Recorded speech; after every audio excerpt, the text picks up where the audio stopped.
சமூக ஆர்வலர் பியூஷ் மனுஷ் செய்தியாளர்களை நேரலையில் சந்திக்கிறார். அதனை இப்போது காணலாம். அப்புறம் அரசாங்கம் வந்தது, பாலத்தை கட்டுச்சு. இந்த நோட்டீஸ் கூட நான் பழைய நோட்டீஸ், நாங்கள் அடிச்ச நோட்டீஸ் 3 வருஷம் முன்னாடி. இந்த முள்வாடி கேட் பாலமும் அணைமேடு பாலமும் கட்டுறதுக்கு முன்னாடி நிலத்தை முதல்ல வாங்கணும். மக்கள்கிட்ட நிலத்தை வாங்கிட்டு 2வது படியாக வந்து நீங்கள் ஆல்டர்னேட் ரோடு பக்கத்தில் மாடர்ன் பெட்ரோல் பங்க் கிட்ட ஒரு ரோடு, நாட்டாமங்கலம் கழகம் பில்டிங் பக்கத்தில் ஒரு ஆல்டர்னேட் ரோடை உருவாக்கிட்டு அப்புறம் பாலத்தை வேலை ஆரம்பிங்கன்னு தான் ரிக்வெஸ்ட் பண்ணியிருந்தோம். இது சம்மந்தமாக டிஆர்ஓ கிட்ட பேசணும். அடுத்த நாள் காலைல கூப்பிட்டாரு. 8ஆம் தேதி காலைல 10 மணிக்கு டிஆர்ஓ கிட்ட போனோம், ரெப்ரஸன்டேஷன் கொடுத்தோம், கடைக்காரங்களாம் கூட போனோம். அதுக்கு முன்னாடியே DC law and order, DC crime and traffic வந்து சைட் இன்ஸ்பெக்ட் பண்ணாங்க. அதுவும் சில மீடியா வந்து ரெக்கார்ட் பண்ணியிருந்தாங்க. அதை பார்த்துட்டு டிஆர்எம் பார்க்க போகும்போது 12 மணி கரெக்டாக கேட்டை போட்டுட்டு பாலத்தை நோண்ட ஆரம்பிச்சாங்க. அந்த டைம் ஒரு 5 நிமிஷத்தில் நாங்கள் திரும்பி வந்து பார்த்து அது கொஞ்சம் பகட்டமாயிடுச்சு. 40 போலீஸ்காரங்க இருந்தாங்க. போலீஸ் பாதுகாப்பில் பாலம் வேலை ஆரம்பிச்சிட்டாங்க. குழியை நோண்டிட்டாங்க. ஒரு எதிர்ப்பு காட்டுறதுக்காக நான் அந்த குழியில் இறங்கினேன். அந்த குழியில் இறங்கின உடனே 5 செகண்ட் தான், வெறும் 1 2 3 4 5 அதுக்குள்ள போலீஸ் என்ன லிஃப்ட் பண்ணிட்டாங்க. லிஃப்ட் பண்ணிட்டு நாங்கள் டவுன்ஸ் போலீஸ் ஸ்டேஷன் கூட்டு போயிட்டாங்க. அங்கே போலீஸ் வந்து கேஸ் ரெஜிஸ்டர் பண்ணுறேன்னாங்க. நம்ம அதுக்கு எதுவுமே சொல்ல. ரிக்வெஸ்ட் பண்ணேன், என் கூட 2 பேர் மாட்டியிருக்காங்க, எங்கள் மேலே கேஸ் போட வேணான்னு ரிக்வெஸ்ட் பண்ணேன். அதை கேட்கல. எங்கள் 3 பேரையும் ரிமாண்ட் கூட்டு போயிட்டாங்க. ரிமாண்ட் கூட்டு போகிறது பார்த்தீங்கன்னா கோர்ட்டில் ரொம்ப நேரம் ஃபர்ஸ்ட் கோர்ட்டில் வெயிட் பண்ணிட்டு இருந்தோம். அப்புறம் ஜிஎம் வீட்டுக்கு போனோம். அப்புறம் அதுக்கு மேலே வெளியே வந்தோம். அங்கங்கே ஸ்டே பண்ணி 6:30 7 o'clock வரைக்கும் இழுத்தாங்க டைமை. 8ஆம் தேதி 7 மணிக்கு ஜெயிலில் வந்து என்ட்ரி ஆகிறோம். ஃபர்ஸ்ட் வெளியே சர்ச் பண்ணுறாங்க, ரெகுலர் பாடி சர்ச் பண்ணுறாங்க. பாடி சர்ச் பண்ணி துணியெல்லாம் கழட்டினாங்க. அதெல்லாம் கழட்டி விட்டு செக் பண்ணாங்க, பேக்கெல்லாம் செக் பண்ணாங்க. ஒரு கொஸ்டின் கேட்டாங்க, கேஸ்ட் என்னன்னாங்க. நான் ஜெயின் சமூகத்தில் பிறந்தவன், எங்களுக்கு ஓப்பன் கேஸ்ட் தான் நாங்கள் போடுவோம். ஜெயினிசமில், பார்சியில், சிக்கிசமில் கேஸ்ட் இல்லை. நாங்கள் எம்பிசியில், எஸ்சியில், எஸ்டியில், மோஸ்ட் பேக்வர்ட் காஸ்ட்டில், ஃபார்வர்ட் காஸ்ட்லேயும் வரமாட்டோம். அதனால் ஓப்பன் கேட்டகரின்ட்டு சொன்னேன். இது என்ன ஓப்பன் கேட்டகரி இருக்குன்ட்டு கேள்வி கேட்டாங்க. இல்லை சார், ஜெயின் சமூகத்தில் பிறந்தவன் அப்படி தான் இருக்குன்ட்டு. சரின்ட்டு தெரிஞ்சுக்கிட்டு உள்ளே கூட்டு போனாங்க. உள்ளே கூட்டு போய் இந்த ஹால், மேஜர் ஹாலில், சென்டர் ஹாலில் உள்ளே போன உடனே டக்குன்ட்டு எடுங்க, இன்டர்வியூ எடுங்கன்னாரு. ஒருத்தர் சர்ச் பண்ணாரு, பாடி ஃபுல்லாக திருப்பி செக் பண்ணாங்க. அது ரெகுலராக செக் பண்ணுவாங்க. ஃபுல்லாக நிர்வாணமாக்கி பார்த்துட்டு ஒருத்தர் வந்தார், துணி போட வச்சுட்டு ஃபுல்லாக இங்கே அடிபட்டிருக்கான்னு செக் பண்ணி மல்மல்ட்டு வெளியே வந்தோம். அந்த அந்த ஹாலில் இருந்து இன்னொருத்தர் வந்தார். டக்குன்ட்டு நீங்கள் வந்து இன்டர்வியூ எடுங்கன்னாரு. இன்டர்வியூ எடுங்க சொல்லிட்டு எங்களை உள்ளே கூட்டு போனார். திருப்பியும் ஜெயிலரோட ரூம்குள்ளே கூட்டு போனால் அங்கே சூப்பரிண்ட் உட்காந்துருந்தாரு. என்ன பேசுறேன்னாரு. சார் கேஸ்ட்ன்னு சொன்னேன். அந்த 2 வாரத்தை தான் எடுத்தேன். சார் கேஸ்ட் சார்னு ஒரே அரை பள்ளிச்சுன்ட்டு விழுந்தது பின்னாடியிலிருந்து. ஸ்லைட் ஆகி ஃப்ளோருக்கு போனேன். என்னங்க அடிக்கிறீங்கன்னு உடனே சூப்பரிண்ட் லட்டி எடுத்தாரு. கண்ணா பின்னாண்டு அடிக்க ஆரம்பிச்சாரு. அடுத்த செகண்ட் பார்க்குறேன் ஒரு 20 பேர். பேண்ட் தான் எனக்கு கண்ணுக்கு தெரியுது, நான் ஃப்ளோரில் இருக்கேன். ஷூ அங்கேருந்து இங்கேருந்து மிதிக்கிறாங்க. பேம்பூ ஸ்டிக் வச்சு கீழே பட்டாசு கலக்கிட்டாங்க. கால் ஃபுல்லாக பேத்து எடுத்துட்டாங்க. சார் ஃப்ராக்சர் ஆயிடுச்சு சார் எனக்கு காலில். வேணாம் சார், முதுகில் அடிக்கிறாங்க. காட்டுறேன் சார், இங்கே கேன்சர் டியூமர் ரிமூவ் பண்ணியிருக்கு, ப்ளீஸ் வேண்டான்னு. ஒருத்தர் ப்ளோ பண்ணுறான் ஃபேஸில். சார் காது முதல்ல கொஞ்சம் ப்ராப்ளமாக இருக்குது சார், பிளட் கிளாட் ஆப்ரேஷன் ஆயிருக்கு. என்னடா பேசிகிட்டு இருக்க, படிக்க போட்டு திருப்பியும் பின்னுறாங்க. அப்புறம் பெஞ்ச் மேலே படுக்க வச்சு அடிக்க ஆரம்பித்தாங்க. சார் சாவடிங்க சார், இப்படி ஏன் அடிச்சுட்டு இருக்கீங்க, சாவை அடிச்சிருங்கன்னு சொல்லி ரிக்வெஸ்ட் நல்லா தோச்சு நல்லா அடிச்சு வெளியே ஸ்டெப் கிட்ட உட்கார வச்சுட்டாங்க. ஒரு ஸ்கேன் மிஷின் இருந்து நாங்கள் ஸ்டெப்பில் உட்கார வச்சாங்க. அப்புறம் இங்கே 2 பேர் கூட வந்திருந்தாங்க, முத்து செல்வம், ஈசன் கார்த்திக். அவங்களையும் அடிச்சுட்டு வெளியே கொண்டு வந்தாங்க. அப்புறம் சூப்பரண்ட் ஐயா வெளியே வந்தார், என்னை பார்த்தாரு, ஒழுங்காக நடந்துக்கொண்டாரு. சரிங்க ஐயான்னு அவர் பார்த்து சொன்னேன். என்னடா முறைச்சி பார்க்குறேன், யோசனை பண்ணுறேன்ட்டு ஒரு அறை அங்கே விட்டார். வேகமாக அறை விட்டு யோசனை பண்ணக்கூடாது சொல்லிட்டு அவர் கிளம்பிட்டார். எங்களை அது வரைக்கும் ஒரு 7:30 8 ஆயிடுச்சு. எங்களை நேராக நடந்து கூட்டு போனது வந்து ஹெச்எஸ் பிளாக்ல கூட்டு போனாங்க. தனியாக ஒரு பிளாக்ல ஆளுக்கு ஒரு செல்லை அடிச்சு வச்சுட்டாங்க. எந்த துணி கொடுக்கல, ஃபேன் போட்டு விட்டாங்க. நான் தண்ணி கொடுத்தாங்க. தண்ணி பாட்டில் கேட்டேன், உள்ளே வச்சுட்டாங்க. பாத்ரூமில் தண்ணி கூட வந்தவங்க ஃபில் பண்ணி கொடுத்தாங்க. கொஞ்ச நேரம் தண்ணி காலைல வந்து தண்ணியில் ஊற வச்சு தூக்கி எழுந்திரிச்சோம். காலையில் அந்த வழியில் எந்திரிக்கும் போது ரொம்ப பகட்டும் என்னாச்சுன்னா வரவங்க போறவங்க எல்லாமே என்ன தேசிய கொடி எரிச்சு வந்திருக்க, எந்த தேசிய கொடி அடிச்ச, எந்த தேசம்டா நீ சொல்லி சொல்லி ஓங்குறாங்க கைய. ஐயா எந்த தேசிய கொடி ஐயா? இது காலைல 6 மணிலிருந்து நடக்குது 8 வரைக்கும். 8 வரைக்கும் ஏன் மென்ஷன் பண்றேன்னா 8 மணி வரைக்கும் பேப்பர் உள்ள வந்துருச்சு, நியூஸ் பேப்பர் வந்துருச்சு உள்ள. மீடியா மக்களுக்கு தேங்க்யூ, பேப்பர்ல போட்டது மேம்பாலம் பிரச்சனை தான் போட்டிருந்தது. ஸோ அப்போ அங்கேயே உள்ள டவுட் என்னடா மேம்பாலம் பிரச்சனை மட்டும் இருக்கு, தேசிய கொடி பத்தியே பேச்சு வரலன்ட்டு. சாட்டர்டே சண்டே ஃபுல் கன்ஃபைன்மெண்ட்ல இருந்தோம், செல் கன்ஃபைன்டா வச்சிருந்தாங்க, ஃபுல்லா ஓப்பன் பண்ணல, சாப்பாடுக்கு ஓப்பன் பண்ணாங்க. ஹாஸ்பிட்டல் செக்அப், ஹாஸ்பிட்டல் என்ட்ரியும் இருக்கு, தழும்பெல்லாம் கேட்டாங்க யாருன்ட்டு. போலீஸ் அடிச்சாங்களானாங்க, இல்லை சார் அடிக்கலன்னு.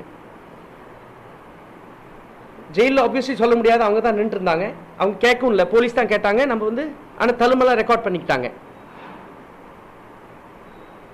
சாட்டர்டே போச்சு, சண்டே போச்சு, சிங்கிள் கன்ஃபர்ம் இருந்தோம். மண்டே ஆனால் ரெகுலராக ஓசி டீம் வந்து பார்த்து பார்த்து பேசிட்டு போவாங்க, ஓவரால் கண்ட்ரோல் டீமுங்குவாங்க.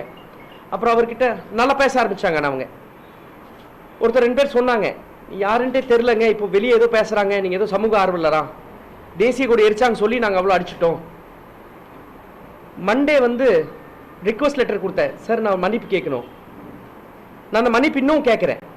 நான் ஃபேஸ்புக்கில் வந்து நிறைய விஷயங்கள் நல்லா போட்டாலும் நான் கொஞ்சம் வார்த்தையை டக்குன்ட்டு விட்டுருக்கேன். என்னோட ரூட் பிஹேவியர் எல்லாத்துக்கும் தெரியும், நான் கொஞ்சம் ரூடாக இருந்திருக்கேன், அதுக்கு மன்னிப்பு கேட்டுக்கிறேன் எல்லாத்துக்கிட்டையும். அந்த ரூட் பிஹேவியருக்காக நான் பேர் வச்சு கொஞ்சம் விமர்சனம் வந்து நான் நல்லா கண்ட்ரோல் பண்ணி விமர்சனம் பண்ணலாம். அதுக்கு நான் லெட்டர் எழுதி கொடுத்தேன் எஸ்பிக்கு, கமிஷனருக்கு. என் விமர்சனத்தை நான் வந்து கரெக்டாக வைக்காம, நல்லா சரியாக வைக்காம கொடுத்துருக்கேன். சூப்பர்டென்ட் கிட்ட ரூல் அவைட் பண்ணுறேன்ட்டு லெட்டர் கொடுத்தோம். அப்புறம் வெராண்டால் அலோவ் பண்ணாங்க. மண்டே மனு பார்க்க வந்தாங்க, நாங்கள் மனு பார்த்துட்டு எல்லாம் முடிச்சுட்டு நாங்கள் இன்ஃபார்ம் பண்ணல. ஏன்னா கூட இருந்தவங்க ஈசன், கார்த்திக், முத்து ரொம்ப பயந்துட்டாங்க. கண்டினியூஸாக ஒரே வேண்டுதல் இருந்து இவங்க வெளியே போயிடணுன்ட்டு. நான் கூட உள்ளே இருக்கலாம், ஆரம்பத்தில் அதான் சொல்லிட்டு இருந்தேன். வெனஸ்டே டியூஸ்டே வந்து ஃபைல் இன்ஸ்பெக்ஷனுக்கு வாங்க. எஸ்பி சூப்பர்டென்ட் சார் வந்து ஃபுல் இன்ஸ்பெக்ட் பண்ணுவார், ஃபைலாக எல்லாமே வருவாங்க, ஸ்டாஃப் எல்லாம் வருவாங்க, எல்லாத்தையும் வெளியே நிற்க வைப்பாங்க. சூப்பர்டென்ட் சார் வந்தார், பார்த்தாரு, ஒரு லைட்டாக ஸ்மைல் பண்ணி நல்லா இருக்கேன்னாரு. நல்லா இருக்கேன்னு எனக்கு ஒரே சந்தோஷம். சரி பிரச்சனை முடிஞ்சது, பிரச்சனை தீர்ந்து போச்சு போல, அந்த லெட்டர் எழுதி கொடுத்தனால எல்லாமே சமாதானம் ஆயிட்டாங்கன்னு நினச்சேன். புதன்கிழமை பிளாக் இன்ஸ்பெக்ஷன் இருக்கும். புதன்கிழமை வந்து அந்த இது பார்ப்பாங்க, ஒரு ரூம் செக் பண்ணுவாங்க. ரூம்க்கு வெளியே நின்று இருந்தோம். வந்தாரு, வந்த உடனே ஓங்கி ஒரு அறை, எதோ பண்ணிட்டு இருக்கியாமா சார்னு. என்னடா முறைச்சு பார்க்குறேன் சொன்ன உடனே ஒரு எஸ்ஐ திருநாவுக்கரசு பக்கத்தில் இருக்கிற ஒரு எகிரி ஒரு அறை விட்டாருங்க. காது அப்படியே கன்னுட்டு அடிக்க ஆரம்பிச்சது. இதுக்கு நிறைய பேர் விட்னஸ் இருக்காங்க. அதுக்கப்புறம் இதெல்லாம் முடிஞ்சிருச்சு. வெனஸ்டே திருப்பி மனு பார்த்தோம். பெயிலுக்கு எதிர்பார்த்துட்டு இருந்தோம். ஏதோ வெளியே சொல்லி வீட்டில் பயந்து, ஆல்ரெடி நிறைய ஃபேமிலிஸ் ப்ரெஷரில் இருக்கு, 3 ஃபேமிலி சேர்த்துக்கிட்டேன். தேர்ஸ்டே பெயில் வந்தது. தேர்ஸ்டே பெயில் வந்து ஈசன், கார்த்திக் அண்ட் அவர் முத்து செல்வன் 2 பேரும் பெயிலில் வெளியே போயிட்டாங்க. நான் ஒரு பெட்ஷீட் கேட்டேன் பக்கத்தில் இருக்கு அவர்கிட்ட. ஒரு பெட்ஷீட் கேட்டு அந்த பெட்ஷீட் வாங்கி வச்சேன். எங்களுக்கு பெட்ஷீட் எதுவுமே கொடுக்கல அது வரைக்கும். பெட்ஷீட் கேட்டதுக்கு அந்த பெட்ஷீட் எடுத்து வச்சுதான் இருந்தேன். அப்போ ஒரு வார்டர் வந்தார், பெட்ஷீட் பார்த்தாரு, யார்கிட்ட கேட் பெட்ஷீட் எடுத்தனாரு. சார் ஒன்றுமே இல்லை சார், திருப்பி கொடுத்துறேன் சார். எடுத்து வச்சிருந்தேன், திருப்பி கொடுத்துட்டேன். அன்னைக்கு நைட் நான் தனியாக செல்லில் இருக்கேன். எப்போவுமே செல்லு தனியாக தான் இருக்கும். ஆனால் பக்கத்து ரூமில் கார்த்திக்கும் முத்து செல்வம் இருப்பாங்க. அவங்க போயிட்டாங்க பெயிலில். நெக்ஸ்ட் டே காலையில் வந்தாங்க ஓசி டீம் வந்து இடத்த காலி பண்ணாங்க. எங்கே சார் கூப்பிட்டு போகிறீங்க? எங்கேயும் கூப்பிட்டு போகல, நீ வான்னாரு. அதே ஹெச்எஸ் பிளாக்ல ஃப்ரண்ட் சைடில் யாருமே இல்லை, தனியாக அடிச்சு வச்சாங்க. ஃப்ரைடே மார்னிங் அப்புறம் எங்கிருந்தோ தகவல் வைஃப் வந்தது, இந்த மாதிரி அடிக்கப்பட்டிருக்கேன்ட்டு. இவங்க எங்கிட்ட வந்து கேட்க ஒரு வார்த்தை கன்ஃபார்ம் பண்ணேன். வக்கீல் மாயன் அன்னைக்கு மனு பார்க்க வந்தார், விவரமாக டீட்டெயில் சொன்னேன். அதுக்கப்புறம் அவங்க வெளியே வந்து சொன்னாங்க. ப்ரெஸ்ஸில் வெளியே வந்த உடனே சூப்பர்டென்ட் சார் வந்தார் திருப்பியும் பிளாக்குக்கு. இந்த பேச்சு வெளியே போச்சு, ஒழிச்சு போடுவேன், ப்ரிசனில் இருக்கிறது ப்ரிசனில் இருக்கணும், ஒழிச்சு கட்டிடுவோன்னாரு. சார் ஏன் மூலியமாக போகல சார், வைஃப் கேட்டாங்க, நான் கன்ஃபார்ம் பண்ணிட்டேன் சார் அப்படின்னு சொன்னேன். ஜெயிலர் ஆக்சுவலி நாங்கள் அடி வாங்கும்போது ஜெயிலர் இல்லைங்க. அப்புறம் ஜெயிலர் சார் கொஞ்சம் ஹெல்ப் பண்ணார், அப்புறம் சூப்பரண்டும் ஹெல்ப் பண்ணார். நான் வெராண்டா கேட்டேன் சார், வெராண்டாவில் இருக்க முடியல சார், கொஞ்சம் வெளியே விடுங்க, ஃப்ரீயாக விடுங்க. சாட்டர்டே சண்டேக்கு மேலே கொஞ்சம் ஃப்ரீயாக விட்டாங்க. ஆனால் தனியாக இருந்தோம். இந்த 506/2க்கு தனியாக ஹெச்எஸ் பிளாக்ல போட்டது நாங்கள் ஃபர்ஸ்ட் கேஸ். இது வரவங்கெல்லாம் இதான் கேட்டாங்க, என்ன பண்ணிட்டு வந்திருக்கீங்க, ஹெச்எஸ்ல இருக்கீங்கன்ட்டு, தனியாக பனிஷ்மெண்ட்ல இருக்கீங்க. ஃபர்ஸ்ட் டே பனிஷ்மெண்ட் வாங்குற சரித்திரம் எங்களுக்கு தான். அது பனிஷ்மெண்ட் சொல்லுவாங்க ஜெயில் பாஷையில். யாரோ ஜெயில் கிட்ட ரூடா பிஹேவ் பண்ணாங்கன்னா, ஜெயில் காலுக்கு ரூடா பிஹேவ் பண்ணாங்கன்னா. நான் 20 வருஷமா மரம் நட்டுட்டு இருக்கேன் சேலத்தில். 97ல் ஆரம்பிச்ச மரம் நடுறது, கண்டினியூஸாக அதே பண்ணி தான் பண்ணிட்டு இருக்கேன். பல சுற்றுச்சூழல் பிரச்சனைகள் எடுத்திருக்கேன். எல்லா மீடியாவுக்கும் தெரியும், ஓப்பனாக தான் எடுத்திருக்கேன் எல்லா பிரச்சனையும். அது மரம் வெட்டுறதா இருக்கட்டும், சுற்றுச்சூழல் பாதிப்பாக இருக்கட்டும், காவிரி ஆற்ற அசிங்கம் பண்ணுறதா இருக்கட்டும், தண்ணியை கெடுக்கிறதா இருக்கட்டும், இந்த கண்டினியூஸாக போராடிட்டு இருக்கோம். ஏரிகளும் சரி பண்ணியிருக்கோம், பல இடத்த திருத்தி இருக்கோம், நிறைய செவுரில் பெயிண்டிங் பண்ணியிருக்கோம், பல விதமான வேலை பண்ணியிருக்கோம். ஆனால் இவ்வளோ அவமானம் எப்பவுமே பட்டதே இல்லைங்க. சென்னை வெள்ளம் வந்தப்போ நீங்க எல்லாமே பார்த்தீங்க. 25 நாள் தொடர்ந்து வேலை செஞ்சோம். இப்பவும் எங்க டீம்ல இருந்து 30 போட் கடலூர்ல கொடுக்கப்பட்டது. தர்மபுரி மக்கள் மன்றம் ஒரு பக்கம் எங்க சகோதரர் மாதிரி அங்க ஒரு ஏரி தத்து எடுத்திருக்காங்க. சேலம் மக்களுக்குள்ள எங்க கண்டினியூஸ் ஏரி தத்து எடுத்திருக்கோம். ஆனா இந்த மாதிரி ஒரு பரிசு கிடைக்கும் எதிர்பார்க்கவே இல்லைங்க. என்னோட சூப்பர்டென்ட் சார் கிட்ட ஒரே ரிக்வெஸ்ட் எனக்கு மீடியா மூலியமா, யாருக்காக நீங்க அடிச்சீங்க என்ன? நான் அவரை முதல்ல முன்ன பின்ன பார்த்ததே இல்லை. அவர் ஏதோ 3-4 மாசம் தான் ஆயிருக்கு சேலம் வந்து. யாருக்காக இப்படி தாக்குனீங்க? சூப்பர்டென்ட் சார் பேர் செந்தில்குமார் நினைக்கிறேன் சார், செந்தில்குமார் அவர் பேர். அவர் யாருக்காக தாக்குனார் கண்டிப்பா தெரியப்படணுங்க. ஏன்னா தொடர்ந்து நாங்க நிறைய கம்ப்ளைண்ட்ஸ் கொடுத்துருக்கோம். போலீஸ் எங்க தரப்புல ஒரு கம்ப்ளைண்ட்க்கும் எஃப்ஐஆர் ஒன்று கூட ஃபைல் ஆகல இது வரைக்கும். ஏகப்பட்ட மரம் வெட்டுற கேஸ்ல கம்ப்ளைண்ட் கொடுத்துருக்கோம், இல்லீகலா மரம் வெட்டப்பட்டிருக்கு.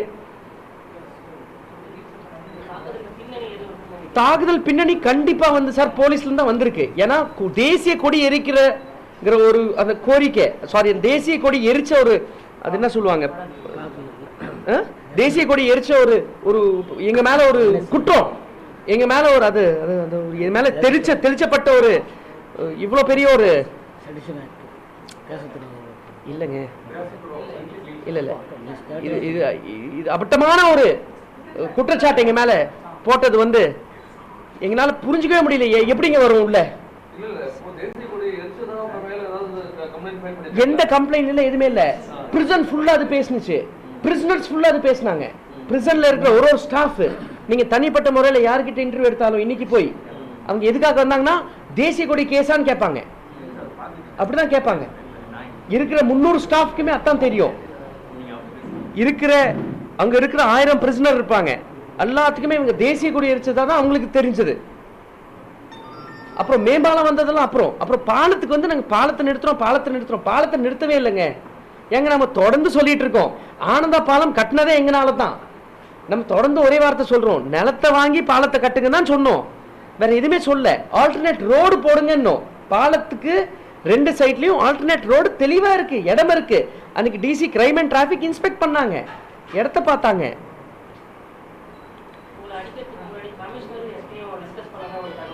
இல்லைங்க, என்ன இருக்குன்னா அது நாங்க ஃப்ரைடே அடி வாங்கினோம், சாட்டர்டே சண்டே வரைக்கும் எனக்கு புரிஞ்சிருச்சு ஏதோ ஒரு போலீஸ் பின்னணி இருக்கு, ஆனால் யார் பின்னணி தெரியல எனக்கு.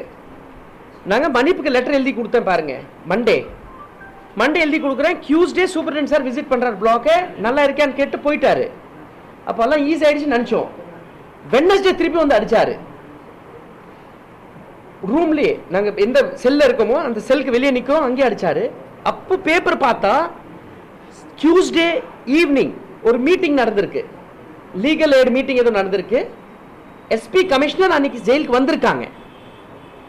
அதனால ஒரு அளவுக்கு ஒரு ஓகேயான ஆளு. ஏன்னா அவருக்கு எங்களுக்கு பகை இல்லை எதுவுமே. சூப்பர்டென்ட் சார் யாருன்னு தெரியாது. நான் 2010 ஒரு தாட்டி சிறைக்கு போயிருக்கேன். சிறை நிர்வாகம் பார்த்துட்டு வந்தேன். எனக்கு ஒன்றும் புகார் கொடுக்குற மாதிரி ஒன்றும் தோணல பெருசா. நாங்கள் இது வரைக்கும் ஒரு பெட்டிஷனோ சிறை பக்கம் எதுவுமே பண்ணவே இல்லை. எந்த விதமான முன்விரோதம் இல்லை. போலீஸ்லாச்சும் நிறைய பெட்டிஷன்ஸ் கொடுத்துட்டு இருக்கோம், நிறைய கேள்விகள் கேட்டுட்டு இருக்கோம், கார்பரேஷன்ல நிறைய கேள்விகள் கேட்டுருக்கோம், மாசு கட்டுப்பாடு வாரியத்தில் நிறைய கேள்விகள் கேட்டுட்டு இருக்கோம், ரெவன்யூ சைட்ல நிறைய கேள்வி கேட்டுட்டு இருக்கோம். ஜெயில் நிர்வாகம் பொறுத்து எந்த ஒரு சம்பந்தமே இல்லை. சட்டனை எப்படி தாக்க வேண்டிய அவசியமும் இல்லை சார். அங்கே ரொம்ப பொறுப்பா எப்பவுமே எந்த அதிகாரி இருந்தாலும் நீங்க லோவர் லெவல்ல கேட்டு பார்த்துக்கோங்க, ஹையர் லெவல்ல கேட்டு பாருங்க. ரொம்ப அன்பா பொறுப்பா தான் பேசியிருக்கேன் இது வரைக்கும். என்ன ரீசன்மே புரியவே இல்லை. வீடியோ ரெக்கார்டிங் கண்டிப்பா இருக்குங்க சிறையில. நான் சொன்னது ஒரு விஷயம் கூட இதுல போயிருந்தா, ஒரு விஷயம் போயிருந்தா, நான் என் குடும்பத்தோட எப்படியே சேலம் விட்டு நடந்தே போயிடுறேங்க.